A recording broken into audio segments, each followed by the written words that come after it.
What's going on, everybody? Welcome to another edition of the NBA Slate Starter Podcast.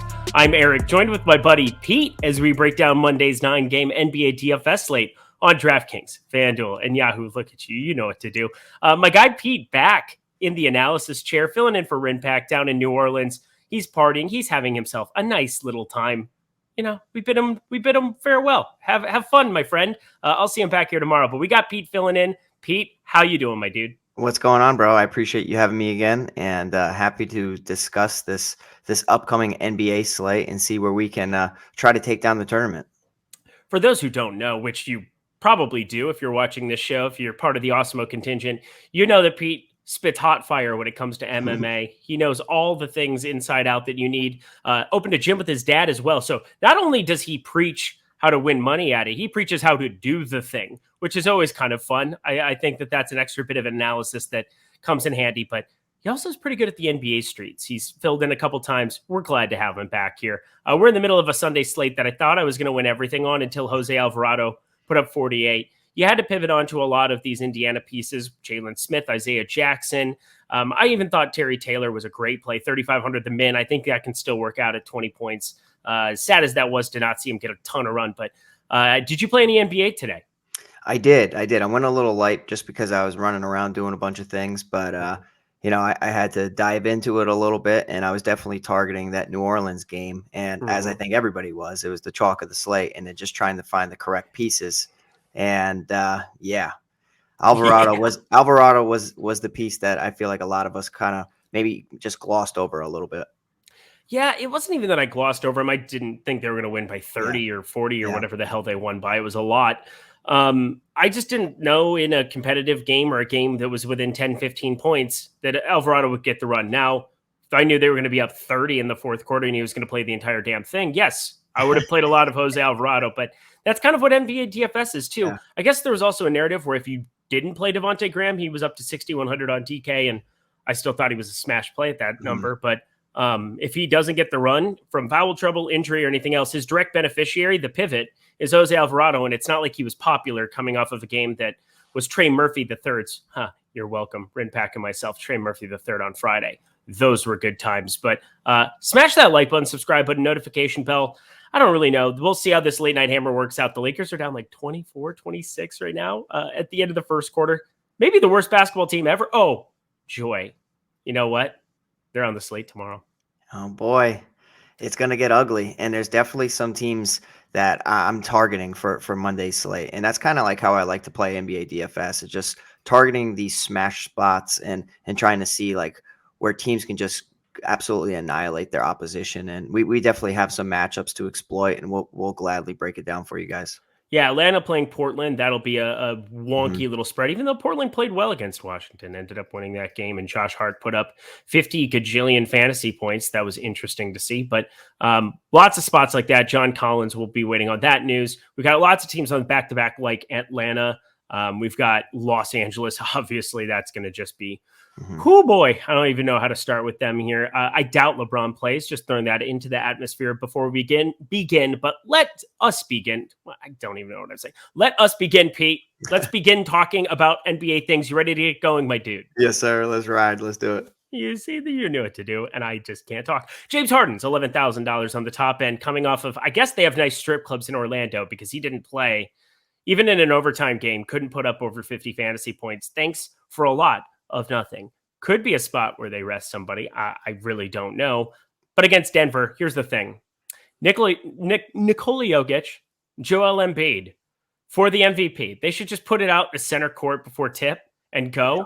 Yeah. Something tells me Joel Embiid might, because it was an overtime game, just, I don't know, nice way of saying it other than be out of it. You know, he just might sit out for the heck of it. James Harden at $11K, that's going to be a tough one. That's a luxury item on DraftKings. DeJounte Murray's there at 10-8. We know the kind of upside that he has, but also pretty expensive. Shea, OKC, back-to-back. A lot of wonky things happened. Aaron Wiggins ended up getting ruled out with an illness before tip, which opened up the opportunity for Darius Bazley to go completely smash fest. You've got a lot of those guys. We'll have to go through that rotation a little bit more because thought Pokusevski was going to play a little bit more too. I don't know exactly what happened there, but Shea Gilgeous-Alexander, if he plays on this back-to-back smash, but if he doesn't against Charlotte, you could be looking at the absolute value spot du jour. Trae Young, 10-3, back-to-back against Portland. I'm assuming he's good to go. Steph Curry's 10K. He's getting down there in price. De'Aaron Fox is up to 9,700. They keep losing basketball games, but he keeps putting up fantasy points. Lots of places to go here at the top here, my friend. Who are you eyeing the most at guard on DraftKings? Yeah, top end is nasty. It's loaded. So I feel like there's so many different options. I mean, I probably won't get to much of Harden. I do like competitive games. I just don't know on necessarily a back to back, and I don't know. I just think I might go elsewhere instead of getting to James Harden at the top. DeJounte Murray is like my go-to guy within this range when he's healthy, when he's in there. I love the stats that he can put up. Just he's a game changer for sure. SGA. It's tough. It's an interesting spot, right? Because it's a horrible team, and he's needed to do everything within that team. I really like the matchup, so I might, have plenty of Charlotte pieces that we'll get to, but I might like running it back with SGA. If I go down a little bit, I don't mind De'Aaron Fox at 9,700. But man, it's hard to get away from DeJounte Murray at 10.8. It's an expensive price tag, but I just love the floor. He also has a high ceiling as well, and targeting Minnesota, it seems to be like an exciting type of atmosphere, and should be points galore. So I want to get to some pieces within the matchup. My Minnesota Timberwolves are playing the best basketball they've ever played, but they play up in pace, and it should be, they're just outscoring teams lately. It's crazy to watch. And, be eyeing Minnesota themselves. Anthony Edwards, I suppose, is probable. Patrick Beverley's the guy who's questionable there. That doesn't really matter nearly as much, him and Jordan McLaughlin. I guess it matters for Malik Beasley, who's still sub 5K, and we've now seen a game where apparently he can make 11 three-pointers. That's good to know. Not that I expect something like that craziness to happen again here, but just be on the lookout. Maybe a tiny bit of value that you can extract there just with the main core guys being D'Angelo Russell, being Anthony Edwards, who's probable, coming off of just finally showing up for the first time in a while. Moving our way down the guard board, I do think, paying attention to some of this news with the Lakers, it's at least something to be on the lookout for. If LeBron James just sits this entire second half, maybe he plays tomorrow or something. Maybe they just punt this game against Phoenix at this point. It's just gotten sideways. But in the event that you could get Russell Westbrook, it's too expensive there, 9,200. But you do have Malik Monk, who would become a guy that I would have a ton of interest in at 6,400 if there was no LeBron. Taylor Horton Tucker's 5K seems pretty expensive, but absent LeBron James, another guy you could probably put into the mix. That is the late night hammer. Last game, 10:30 p.m. Eastern time. Just kind of a spot to keep in consideration because that could be better than you think it is. On the cheap end of guard, oh man, it gets pretty wonky here. I don't see a whole heck of a lot. Raul Neto's been starting for Washington, but then he only played 17 minutes coming off of some serviceable games. Just not a fantasy asset. Bones Highland, you're just going to start seeing some of these guys come back, and he's not really going to be a thing going forward for Denver. Do you see anything cheap at guard? Because I got nothing for you anymore. It's really tough, but it's all going to come down to teams that I think could absolutely blow out their opposition, and where some of these cheap pieces could produce a little bit better than their norm. So I might want to get to a little, a cheap guy in 4,700, Kevin Huerter. I think that he's serviceable night to night. I think that he might have a higher ceiling in a matchup against Portland. Even a guy in Kelly Oubre, who hasn't necessarily been given the run that he was early on within the season. It's just a guy that when he is given minutes, he can produce because he's just aggressive offensively. I like targeting these cheap pieces in awesome matchups like this, where I'm expecting the team to just completely blow them out, or at least have some action-packed type of situation. So, I'll be targeting and looking at these, specific options. But man, I would agree with you. The top end is loaded. The middle is kind of just like lost in the shuffle, and the bottom is kind of like forget about it. So I feel like the ownership is going to be a little bit condensed here. Yeah, there could be some news that breaks that opens things up, but as it stands right now, Josh Richardson's 4,500. He's played a ton of minutes for San Antonio here, 34 and 36 the last two. I know that they rested some dudes, and now he's going to not have dudes rested, and he's going to be playing alongside DeJounte Murray. But you did get Doug McDermott turn his ankle. He's already been ruled out. Keita Bates-Diop, he also has that back deal. He's gotten ruled out already. So There's definitely some spots to maybe extract some value down here in the 3-4K range. I think we're going to have to wait on some news to really find it, because I think forward is where we might be looking to pay down more at. Looking at guard over on FanDuel, DeJounte Murray 10-9, a little bit different puzzle to put together with Shea up there at 10K. I don't know why he went down to 10K against Charlotte, but here we are. And then James Harden's under 10K against Denver. No real interest for me on DK, even though you do get the triple-double bonus. I just think he's more inclined to succeed over on FanDuel. 9,900 is a steep price discount there, site to site. Same thing with Steph Curry, 9,400. De'Aaron Fox, 9,300 against Chicago. Although you do get Alex Caruso defense, one of the few guys that I do consider in the world of defense that I'm like, I would prefer my guy didn't have to face off against him. But what sticks out to you at guard on FanDuel, Pete? Yeah, I mean, FanDuel is interesting. I always kind of lean a little bit more towards, it's a slight lean towards some defensive stats and just some players in a situation like that. Charlotte still sticks out to me. LaMelo Ball, Terry Rozier, where I like LaMelo Ball's contribution across the board of stuff in the stat sheet a little bit more than the scoring dependent Terry Rozier. But on a matchup like this, I think that they can both be serviceable. Perhaps Russell Westbrook at 7,600 if LeBron James is out. I feel like that would be like not necessarily a free square, but it would definitely be an essential piece for a large amount of your lineup. It's an uncomfortable free square. Yeah, exactly. It's not going to make you feel good about it, but it's kind of like he's at 7K. If there's no LeBron, it's just, it seems to be like a no-brainer in a situation where he should shine. Obviously, like I like getting to a little bit cheaper of a Malik Monk in a situation like that, but Russell Westbrook, 7K price tag. Like if you told me that a year or two ago, I would be laughing at you. And now here we are in 2022, but it's a nice situation for him if that does happen, which honestly, I feel like you might be hitting the nail on the head, and I can definitely see LeBron sitting out. So we'll have to see. But FanDuel seems like it's a little bit easier on the salary, where it's not so top end heavy, and there are some pieces within the mid range where you can get a little bit different from the field. They're down 60-40 right now. Jay Crowder is making LeBron his you-know-what. If you remember the bubble from 2 years ago, I mean, it would be less than 2 years ago. It's obviously March 13th. Tomorrow, I believe, is the day that I remember the world shutting down for 2 years. Good times. But regardless, LeBron, Jay Crowder really did a phenomenal job for the Miami Heat guarding him in that spot. And when he left Miami and went to Phoenix, I thought there was definitely they were missing a big piece, and Miami could definitely use him right about now, even though Miami's playing phenomenal basketball themselves. Kind of just a rotating wing or group of wings and guards who just play D and do crazy things, and they just find ways to succeed. But Jay Crowder, confirmed difference maker at real life basketball here, 60-40, my God. Even though LeBron, 15-7-3 here in the early going of that game. LaMelo Ball, 8,200 against OKC. I'm going to have to play that. It really sucks, but I'm going to have to do that. Jordan Poole, my God, he's up to 7K. I do not want to click on that. I don't think anybody else does. That's just terrifying.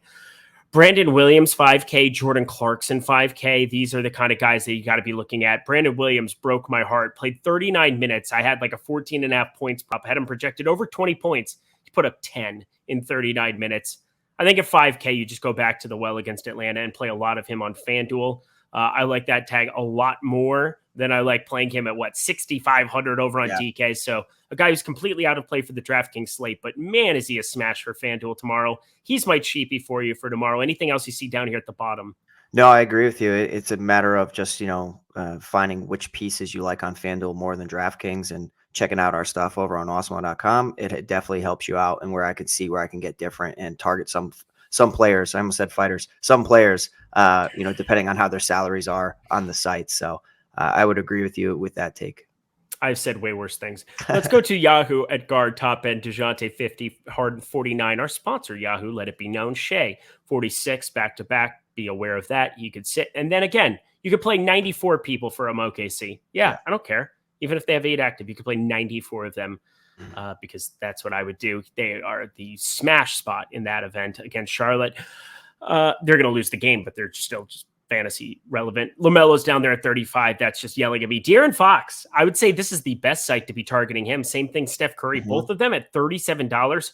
Whew, that is a discount from the top end guys compared to their site, their salaries on other sites. So be very, very aware of that.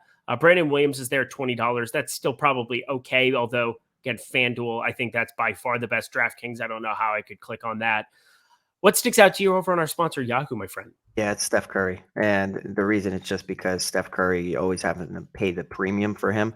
And, you're spending 37 for him. But, I mean, DeJounte's there at 50. Harden's there at 49. You're telling me I could get Curry, who can equal their output every single night, if not surpass it at 37. Yeah, I'm gonna target Curry there. And I'm not really going to think too much about it. LaMelo Ball, $2 less. I have to still stick with Curry. It seems like Curry's in a smash spot there. Russell Westbrook, again, don't want to beat a dead horse, but if Russell Westbrook, is given basically the reins of the offense with no LeBron at 29, I think that's okay.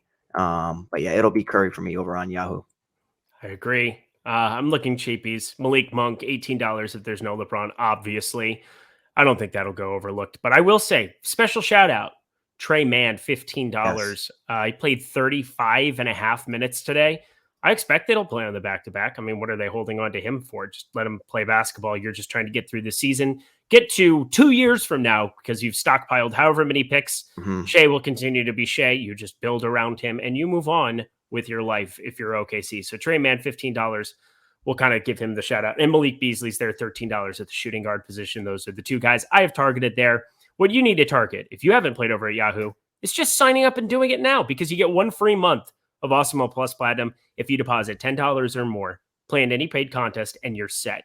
I played a lot there on Friday. We have a sponsored show on Friday, but even if I didn't have to be on the shows, I would choose to play Yahoo over any other site. I do choose to play Yahoo over any other site because lowest rake, less sharks, more opportunity to win. You have 5,000, 6,000 entries max in any of these tournaments. They'll have some that are a little bit bigger in like the dollar variety once in a while, but usually 5,600 to 6,000 entries is kind of what you're looking at. You can play 150 lineups. The CSV is super easy to use now, and you're only paying 11 and 12% rake as opposed to 15, 16, 17% rake on the big sites. No matter how good you are, no matter how amazing our projections are at Awesemo, paying less rake is better than paying more rake. That's just simple as it gets. So sign up, play over at Yahoo, deposit that $10, play in any paid contest, and take advantage of that because then you'll also get our lovely projections, the boom bust tool, everything we have behind the paywall, including golf analysis from me, MMA analysis by Pete. These are things you guys want. So stop guessing, start winning. Join us at Awesemo, but do it through this promotion with our friends Yahoo. Thank you so much for their sponsorship of the Slate Starter podcast. That's how we do it in the pros. Happy. That's how we do it. To forward, top end, Giannis 12-2, LeBron 12K. Again, if LeBron plays, I know it seems asinine. It is in LA. Maybe that gives him more of a chance to play. They're down 24 right now. This is just hilarious. I've got this game, and let me just say, it is funny watching them suffer. Phoenix is just blowing the doors off. It's like Chris Paul, who I don't even know what to say. But Giannis at 12-2. A lot of things happening here. So Milwaukee is at full strength now because they are going to get Bobby Portis back into the mix. Bembry had just been activated. He ended up tearing his ACL and MCL. He's a guy who hadn't really been playing minutes, but played 20 against OKC and just in like a limited 4-minute stint against Golden State, tore his ACL. That's not ideal. Pat Connaughton, he's been out here for a little while, and we'll see when he comes back with his finger injury, but that's a guy they could use back. So Giannis, I know that none of those guys affect his permanent rate or anything, but Brook Lopez returning is kind of a fascinating side anecdote to this entire team against a tough defensive spot here in Utah. 12-2 is pretty darn expensive. And I've never really had hesitation about going way over the field on Giannis. I might just play him on FanDuel and I'm going to be very sensitive to ownership with him on DraftKings for maybe the first time in a very long time is kind of the way that I'm saying that. DeMar DeRozan, 9,800 there against Sacramento. Everybody is just smashing Sacramento's faces. And DeMar DeRozan's really good at shooting mid-range jumpers. We've kind of seen that and heard that. Josh Hart's up to 8,800. That's laughable. But the guy I have circled, Pascal Siakam, 9,100, my favorite of this range. Apparently, he needed Fred VanVleet in the lineup to succeed. I don't know why that's the case, but it seems like that's the case. We'll see. Fred ends up playing, but even if he doesn't, he's questionable for Monday. That could open up some Raptors slight value. Not that any of these guys are super cheap, but Pascal Siakam, my favorite guy above 9K. Who is yours, Pete? Yeah, so I would agree with you that there are some awesome options here. Giannis, I'm going to be a little bit light on. I think you worded it correctly. DeRozan's great there. Siakam's great. I love picking on the Lakers, and I'm probably going to pick on the Lakers, for the rest of the season. And it's something I've been doing all season, to be honest. And if I want to get a little bit cheaper, I like getting to Scotty Barnes too, in case that maybe Fred VanVleet is out. Even if he's not, I think that he's serviceable. He doesn't necessarily have the same ceiling when Fred is in, but I think that he can put up a serviceable stat line as well. Pascal Siakam seems to have just awoken the beast a little bit. Like he started to find his true self that I've always thought was there. Posting That back-to-back was the most performances. eloquent thing I've ever heard on this damn show in my life. I love Pascal Put that in a Siakam. sonnet, please. I love Pascal Siakam, and I've always been like backing him. It's just like I don't know. Like there was a moment where he seemed to forget. Maybe if it's for fighting, it's like sometimes it's a mental thing, and I don't know. Like his production has suffered, but this year he's starting to really catch things back up, and I like this past run right here, especially in a good matchup. So I'm not really going to overthink it there. Again, I'm going to be picking on OKC, and Bridges is fine. A little bit expensive at 7,800, but I think that he can do enough in a matchup like that to come through. Coming off a 53.5 point performance against New Orleans, I think he can replicate that or come close to it. Love it. My God. We're going to write a song about that segment on Pascal. My Lord. Are you a Pascal lover or a hater? Call it the Pisces or something. We'll call it that. I love that guy. I mean, okay. Him with Kawhi in that 1 year in Toronto was just so fun to watch. You watch Pascal just grow up before your eyes that entire season, and culminated in the finals where he played awesome. As great as Kawhi was in that finals, you needed Pascal to be doing what he did too. Fred VanVleet, that whole team was just so fun to watch. What was Marc Gasol there? Marc Gasol was there. What a world that was. Nasty. He was nasty once upon a time. Yeah. Nasty pedo. That's an Instagram guy. If you don't follow him, I can't even remember his name right now. It is the greatest Instagram follow period. He does like commercials now for some different stuff, but oh God, what is his name?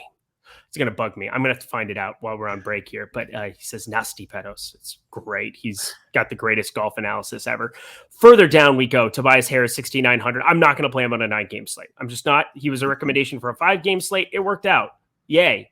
That's all we're going to chalk it up for. It's great. We're going to move on. I'm telling you, OKC, there's going to be something. If Andrew Wiggins ends up sitting, sorry, did I just say Andrew Wiggins? I meant Aaron Wiggins. I think everybody knew I meant Aaron Wiggins, even though they're both on this slate. That's annoying. You have Kenrich Williams, Jeremiah Robinson-Earl, Mike Muscala, all of them out here. Isaiah Roby, Pokashevsky, and Bassey have all been playing the majority of those minutes. Bassey smashed today. So just be aware. Maybe people go to him because he's the cheapest of those three. I would be willing to take shots elsewhere there if you didn't have a Shea or something in there. If you continue to have, you are going to continue to have Giddey out, but specifically highlighting Wiggins, just because that is a ton of minutes. When you go through his box score, he's played 39, 30, 35, 31. Those are 4 of his last 5 games.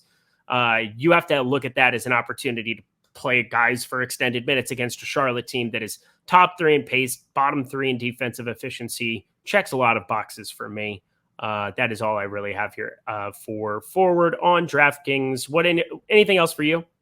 I'm just always curious about Chris Boucher, to be honest. I'm not, because I love this man more than words, and okay, it good. hurts me. It's a bad relation. It's a bad romance, in the words of Lady Gaga. Yeah, well, I like him. He's got a cheap price tag, 5,600. Again, another spot where I think that we can pick on the Lakers. And I'm going to be having plenty of exposure to that game, and I think that he has shown glimpses of his talent, and exceptional blocker. We know that, and he's just coming off a 49.2 fantasy performance against Denver.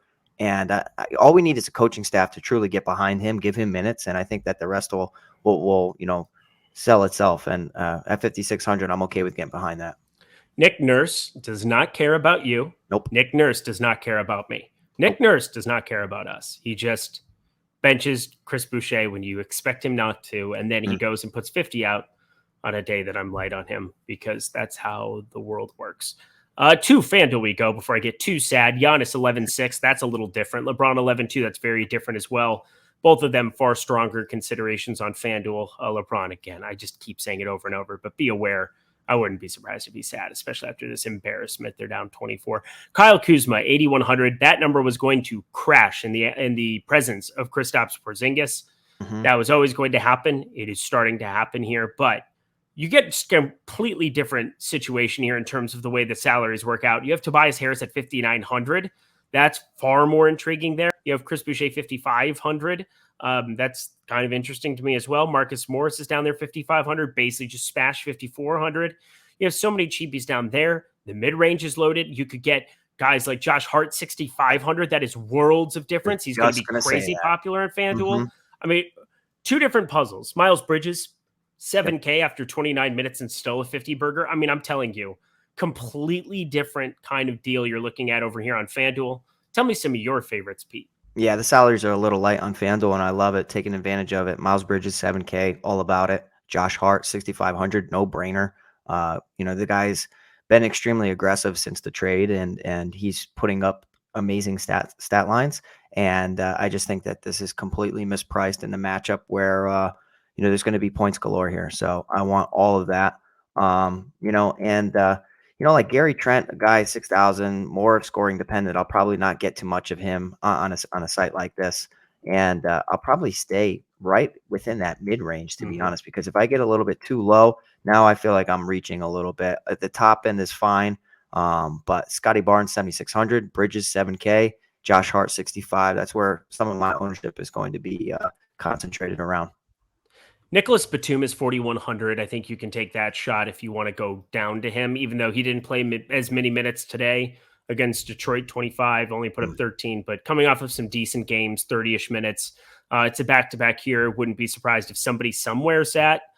Just be on the lookout of that. But I think you're dead on with that. It does get a little bit wonky. Rip Serge Ibaka, you are no longer with us in the presence of Brook Lopez, I would assume. Montrezl Harrell, you don't see enough minutes. Drew Eubanks, 4,300. Now that guy will be popular. That's going to be kind of your chalk du jour over here on FanDuel. So he's the one cheapie that I think really sticks out. Play him in cash. I don't know if you would want to play cash on March 14th. Happy Pi Day for everybody who's interested in such things. But yeah, I can't imagine that he's somebody that I won't have a ton of, or that everybody won't have a ton of, because it's hard not to at that number. Let's head over to Yahoo here at forward top end here. Giannis is 57, LeBron 54. Then there's a steep drop to DeMar DeRozan. Once again, you pay up for nice things on FanDuel. You're getting a discount to DeRozan. Then you're getting a steep discount. We haven't said Scotty Barnes' name. I mean, obviously, if there's no Van Vliet, the guy plays point guard, 36 and a half, 39 minutes, 42 and 57 and a half fantasy points. Those are the kind of things that I want to sign up for when I play fantasy sports.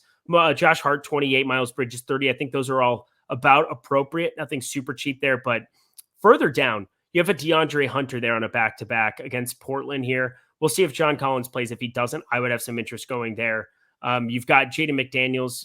We've had spots where Minnesota has rested dudes, or you get like a Jared Vanderbilt who has already been ruled out. And if he ends up getting the start, you could see Jaden McDaniels being a thing. I really wanted to circle him at $13 because that's just really cheap. But Taylor Horton-Tucker, $12. No LeBron, play him a lot. That would be pretty simple. Just a completely different salary structure over here. What sticks out to you, my friend? Yeah, it's nice over here on Yahoo. Josh Hart, 28, all about that. No problem at all. Get behind that. Tobias Harris is cheap at 20. But you mentioned the 9-game slate. I would agree with you. Just so many options, and against a guy that's extremely frustrating. It's just, you don't really have to do that to yourself. Why do that to yourself? Chris Boucher at 15, pretty cheap. The cheap options of Atlanta, something that I mentioned early on that I really like to get behind because I feel like they can contribute a little bit more in an easy matchup against Portland. So DeAndre Hunter, 14, that is like music to my ears right there. And I'm not going to get too crazy and go too cheap, but I'll probably draw the line right there at DeAndre Hunter. Yeah, I don't mind that. I think there's guys, depending on news, depending on other things, like a Kongwu is that's the center position. I had it clicked over here. Royce O'Neal's like 12. That would be whatever. Nicholas Batum's 11. That's kind of whatever. Amir Coffey is $10. He's been starting for the Clippers of late. Although, played 36, 35 and a half minutes. It's crazy that he has not put up over fantasy, over 20 fantasy points. This was a guy that got red hot at one period in time this season. And if you were telling me I was getting 35 minutes from Amir Coffey a night and I still wouldn't pay $10 or at least take shots with him there on Yahoo, I'd be pretty surprised 2 months ago. So maybe he can find a little something there. Maybe some Clippers can sit here because they did, I believe, play earlier, even if it was just a showdown slate on today's slate. Let's jump over to center and round out this podcast. We are flying. Amazing. Time flies when you're having fun or when your dog's sleeping and it's quiet, because then you just want to get through this as fast as possible. Jokic 12-4, just in case he wakes up. This is the headliner game for me. Denver at Philadelphia, Jokic versus Embiid. It would be great if they both played. Something tells me Embiid might not play tomorrow. And then it's just going to be bash my head against the wall because you'll have to talk about like what Bassey and Niang. That'll be unfun. But I expect that they would want to face each other. As I said, put the MVP at center court. Have them play for it. That'd be fun. Giannis is 12-2, James 12K. But then your next true center, Joel Embiid, you get at 11-8. Both very expensive, him and Jokic. Karl Anthony Towns 10-2. Nice to be getting a discount there. Sabonis is center only 9,200, but gets to face Vooch, which is like facing Swiss cheese. It's pretty good. Vooch is himself 8,500. He's facing Sabonis. He also sucks at defense. Lots of spots we can go to at the center spot above 9K. Who are your favorites, my friend? Yeah, I would agree with you saying. Oh my God, loaded. Hold up. Wow. Look at can you see the screen? So when I pulled the screen overlay to start off the show, I had it on you. And I'm Rinpack. You're Rinpack. You've been Rinpack? Hey, since the Yahoo promo. I wish I was Rinpack. I'll be Rinpack today. It's no problem at all. I got you back. Pete the Heat. There he is. Go follow him at Pete the Heat MMA. To center hilarious. We go. Go ahead. Oh, goodness. Yeah, so for me, it comes down to, do you want players in a competitive game that are going to face some resistance, or do you want cupcake matchups that may not face any resistance and could just not have to, deal with a struggle, and they could put up their own offensive production? And, it's an interesting take. I don't know how to feel against Jokic and Embiid if they do square off. Obviously, I'd want to get to both of them, but I mean, their price tags are rich. They would definitely want to, one up each other and go out there and put on a strong performance. But, I just see some really cheap options. A Sabonis at 9,200. That's great. Pascal Siakam, he's multi-position eligibility, so you could put him in there. But Vucevic at 8,500, I really like Chicago in general, and I just think that they're a solid team, and I can get behind Chicago. And I think that this is an excellent matchup for them in all areas. And I think that Vucevic, priced as cheap as he is, you can get to Evan Mobley at 7,700, but I don't know. I like the ceiling of a guy like Vucevic, who doesn't have to fight off some people, within his own team for production. So give me Vooch at 8,500 is kind of like going to be one of my staples for this top end of this position. I like it. I like it a lot. Yeah, Vooch 8,500 is a lot different than over 9K. I know it's like beating your head against a wall, picking between Levine, but Levine is questionable, so be on the lookout there. If he ends up sitting, Vooch is going to be a guy get to a crazy amount. I hope that news comes out late. You have so many swaps in the late. You have 4 games starting at 10 p.m. Eastern time or later. Crazy. We never have that. I'm going to be playing a lot of late night slate.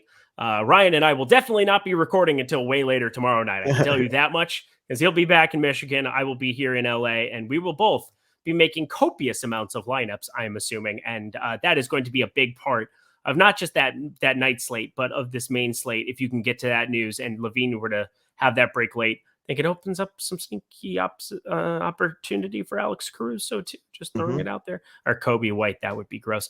Let's keep going at center here, because there's some mid-range options. You get Jakob Poeltl 7,300. That's all right. Zoo's up to 6,800. If he does that against Mobley, oh my God, the guy is on a different planet. He's been playing so good here for the Clippers. Didn't win that Atlanta game, but I mean, they went on a nice run with him playing lots of minutes here. Kind of fizzled out there. Got in some foul trouble there, it looks like, a couple of spots in that beginning of March, but coming on nicely, 30 minutes, but I can't really play him at 6,800. That would make no sense. That's weird. Drew Eubanks is 5,600. I'd prefer to just play him on FanDuel, just like everybody else will. God, I don't see anything here on the bottom end, except for maybe if you want to try to take that shot. I'm assuming we're going to hear minutes limit, but he's only played 1 game all year. It was the first game of the year. Brook Lopez is 4,200. He could at least go out and just shoot threes in 24 minutes or something, but I don't know if I can really take that shot. Can you? And no, I can't. And the reason I can't is just because I know how, players are eased into action. We both know that our lineups, suffer sometimes because of it. Because, whenever you have a questionable tag or a player coming back, a lot of people are a little hesitant. And depending on the coaching staff or whatnot, you could end up, with more minutes or more production than we all expected. But for Brook Lopez in this matchup against Utah, I think they're going to take a methodical approach to it, make sure that he doesn't go out there too strong and save him for the important parts of the season. So I'll be going elsewhere. I think that the bottom end of center and even the mid range is somewhat hideous. There's just so many talented options at the top end that I'll probably be getting to a cheaper top option, like like we said in Booch. But I'll let everybody else chase some of these little ancillary parts. Maybe a Clint Capella, despite the minute volatility, it's in a smash matchup, or even Okongwu against Portland. Like I just think that there are some opportunities there to excel production, and we'll have to see. But those are definitely game environments that I want pieces of. Thinking about this in the moment, Embiid played 41 minutes. And now he's going to go back to Philadelphia after being in Orlando and go back to Philadelphia and play on this back-to-back. I don't think he plays tomorrow. He just kind of set himself up to get torched and lose the MVP favoritism that he has going for him right now. 3,700 DeAndre Jordan, circle it. It's the most uncomfortable thing I've said yet because there's a legit cap of 18 minutes, but he could also go out and play 26, 28.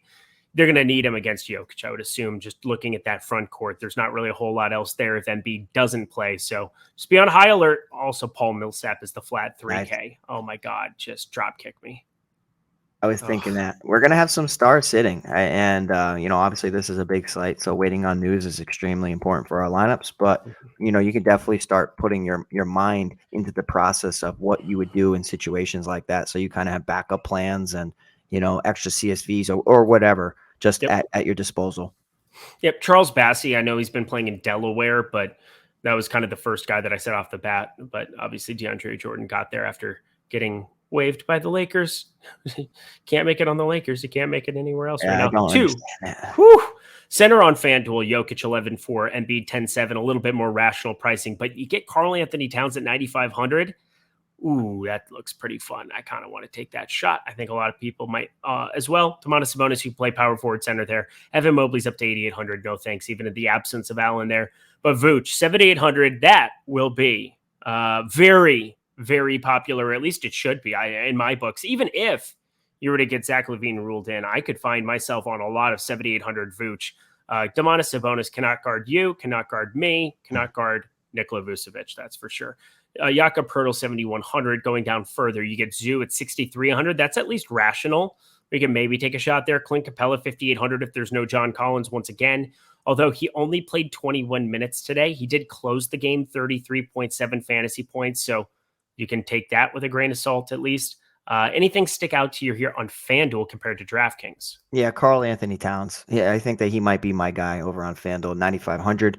You're talking about just an absolute monster for the position, and his ceiling extremely exceeds that salary right there. So I think that's a misprice. The Sabonis price of 8,600 is absolutely fine. I would prefer Vucevic at 7,800, as I mentioned before. Honestly, like the Zubac at 6,300's okay. Like I'll definitely get to some pieces of him, but I feel like I'd rather just take advantage of the salary and go after Karl Anthony Towns. To be honest, that just looks too good to be true. Yeah, it really does. DeAndre Jordan, 3,900, preemptively priced up $400. Why? I do not understand. Also, 3,700 on DK. I mean, they're just be the most uncomfortable thing. I don't think even if I knew he was starting and Embiid was sitting, I don't think I could pull the trigger with one center on FanDuel. I couldn't do it. No, I definitely couldn't over on FanDuel.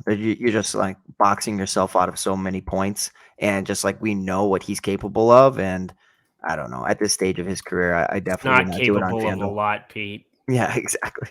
I love DeAndre. Go DJ. That's my DJ. That's what they used to say. Oh, dude. Yeah. Him in 2012, when I moved out to LA, was so fun. And obviously him and Doc are boys. That's why he's there. Right. So he's there to be a cheering squad and a tall human being that can cheer and wave a towel. To Yahoo we go, $56 for Jokic, $54 for Embiid, Karl Anthony Towns, $43. Another steep drop to him. I'm circling him there, but Domantas Sabonis is $37. My God. Coming off of the worst, and I do mean the worst suspension I've seen in quite some time. Then he was out for a personal issue there on Saturday. I think you fire him up as well at $37. Siakam's $35.